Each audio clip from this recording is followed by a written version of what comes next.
was past midnight. Sarah, exhausted after a long day at work, entered her empty apartment building.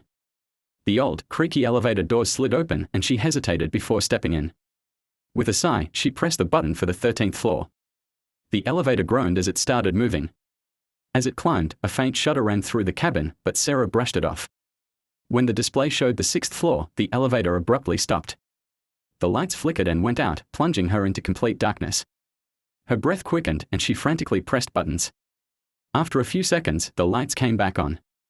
Relief swept over her until she noticed something in the mirror. Behind her, there was a faint, shadowy figure standing still. "Who's there?" Sarah called out, her voice shaking. She turned around quickly, but the elevator was empty. Her chest tightened, her heartbeat thunderous. She cautiously glanced back at the mirror. The shadow was closer now, its blurred form more defined. A whisper echoed around her. "Don't turn around." Sarah froze. Her hands gripped a railing as fear paralyzed her. Suddenly, the elevator jolted and started moving again, but instead of going up, it plummeted. Faster and faster, it hurtled downward as Sarah screamed.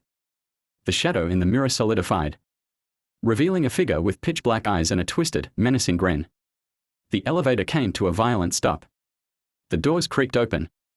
But it wasn't the lobby or the 13th floor. Sarah found herself staring into a dark, endless hallway.